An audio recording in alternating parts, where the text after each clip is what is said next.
few words about impact. Impact, it's a very interesting name because it's the first time, not this year, but during the last years, that we use this word to speak about responsibility. You know that the previous words, sustainable development, sustainability, ESG. Today, we are speaking about impact. In Schneider Electric, we consider that we are the impact company. Why? It's because after to be nominated the most sustainable company at the worldwide 2 years ago, we consider that one thing is very important when we publish extra financial results. It's not only all the things that we are doing to progress, but only to publish figures, data about the results of our effort. Yesterday, we were spoken a lot about value, how we share the value. Today, we are more speaking about impact. Why I express you the definition of this word about impact? Because I'm here as the president of the HEC Paris Impact Professor Award. It's why I have the pleasure to giving an award today here to a professor. HEC, it's not only a very recognized business school, but also, and perhaps above all, a place where we have research, where the primary mission is to create the knowledge changing the world. By creating this prize for the first time, HEC Paris and its foundation wanted to highlight a professor whose course, research, and participation in public debate have a large potential for impact and a capacity to change the world. The jury was composed of researchers, institutional, corporate people, journalists, such as Amélie de Montchalin, permanent representative of France to the OCDE, Muriel Jazor, editor-in-chief in Les Échos, Grégoire Wachinski, journaliste and correspondent for Handelsblatt in Paris, André Benoît de Jager, consultant at Capgemini and president of the HEC Foundation Research Committee, as well as members of HEC and its foundation. Exceptional papers were submitted. A lot of very interesting papers dealing with public health issues in Africa, gender equity in the Middle East, the consequence of the war in Ukraine for major European companies, but unanimously, it was Yann Algan's research that was awarded this year. The specific topic is research on the lifelong benefits of social skills training with an additional part linked to management practice implementation. Perhaps some words about Yann Algan. You can go with me, Yann. Okay, can congratulate. Yann, you are the Dean of Pre-Experience Program and Professor of Economics at HEC. Your main contribution focus is on the role of trust and well-being within organizations and society, with seminal paper showing the causal impact of trust in economic growth, institution, populism, management and organization. You also focused on the evaluation of public policy with particular attention to the role of education, management and employment policies.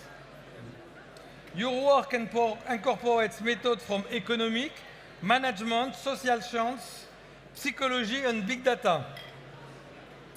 And this work has been published in various top 5 generalist interdisciplinary reviews, and as one of the main specialists of the field in different handbooks.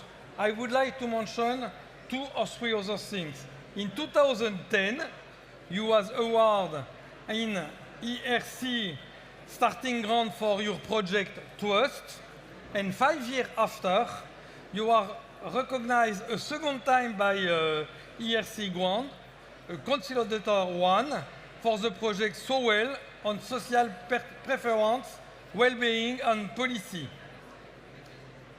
In the same time, you are the former dean and founder of the School of Public Affairs in Sciences Po. He has many awards, some others. The best French young economist in 2009 for your book on trust and French society, and some other book, especially some other award, especially the best French economic books and the Prix des lycéens in 2013.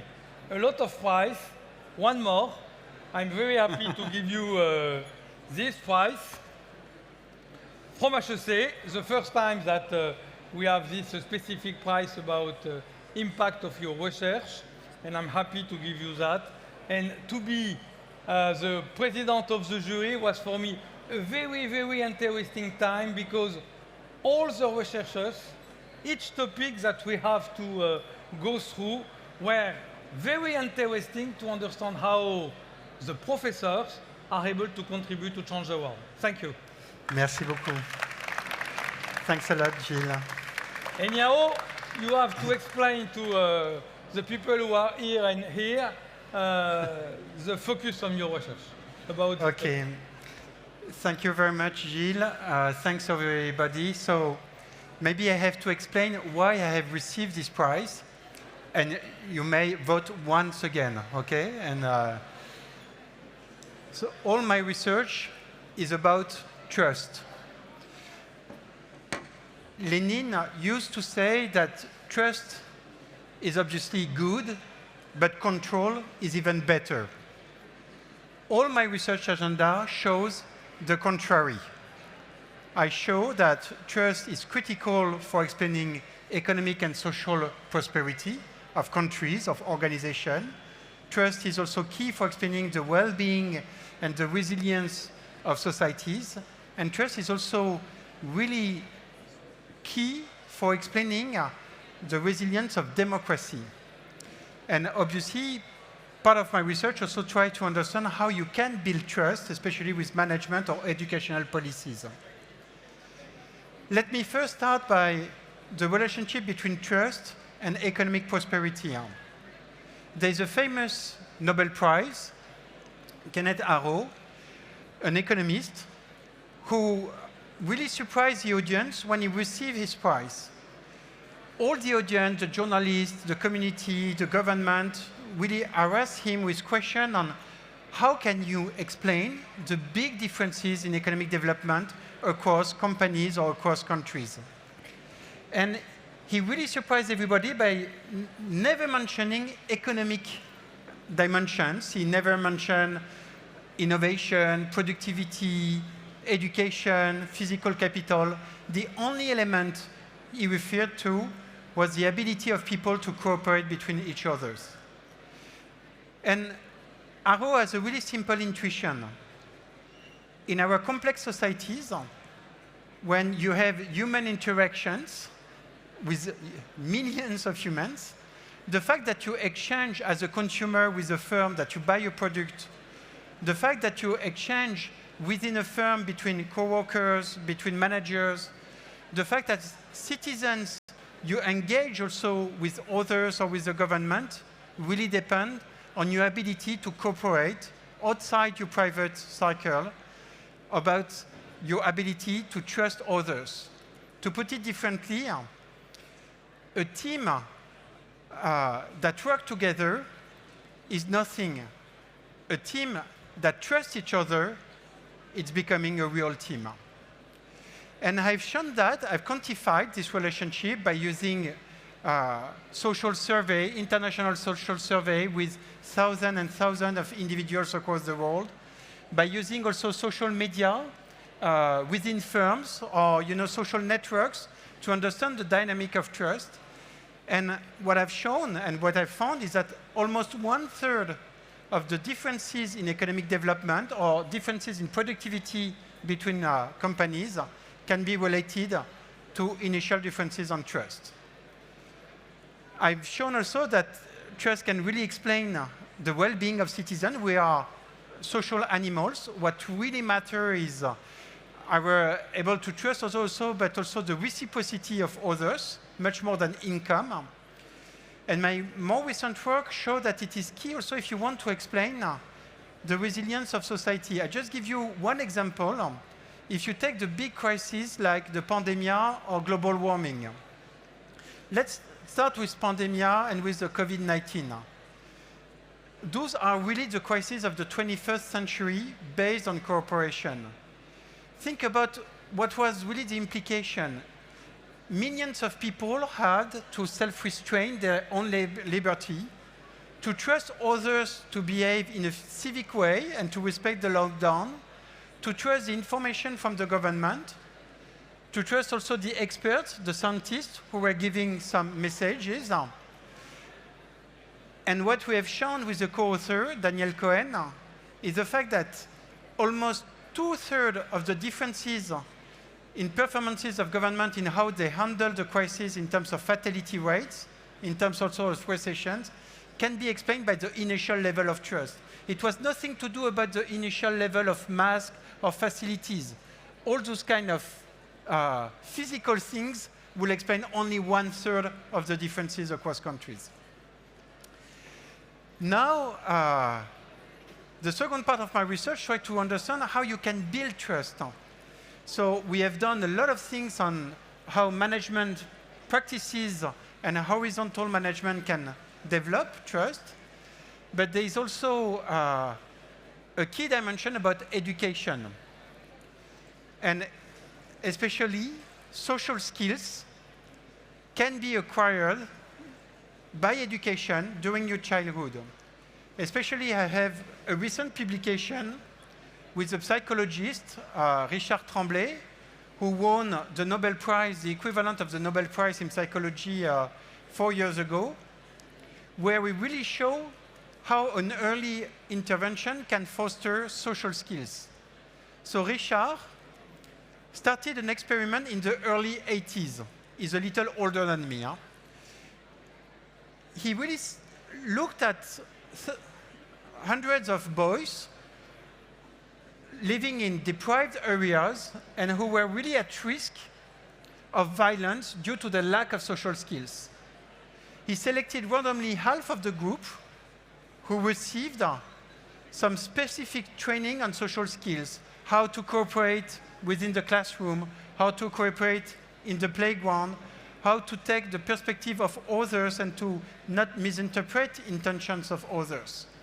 While the other group, the control group, received no classes at all. Okay, so it was a regular curriculum at school. And I teamed up with Richard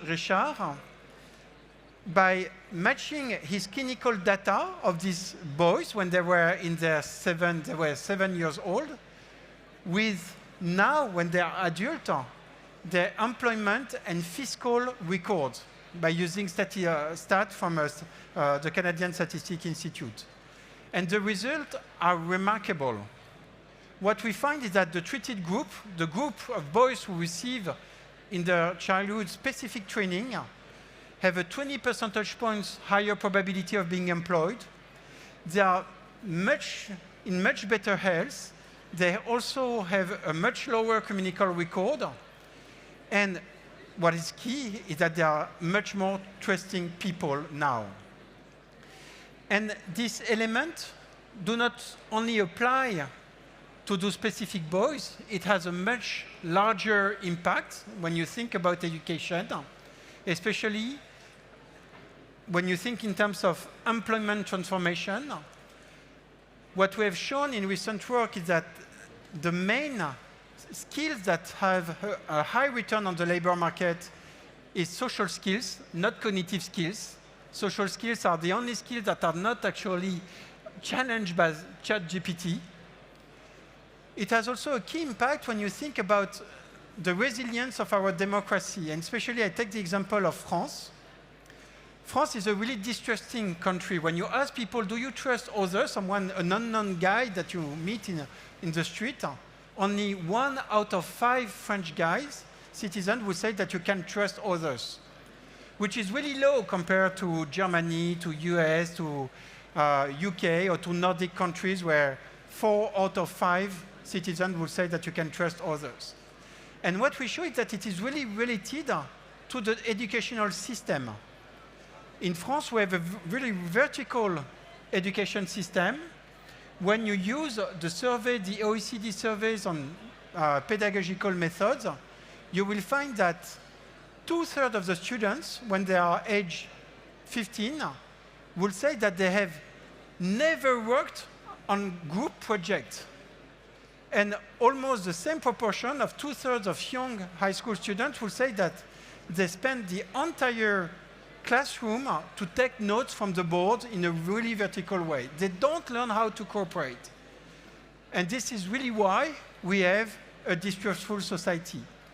So now we are trying to change this by launching experiments with thousands of students, thanks to the ministry, thanks to partnership with different rectorats.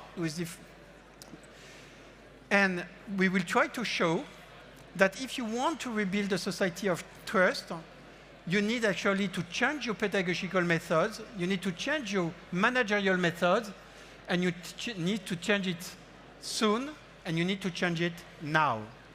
Thank you very much. Merci.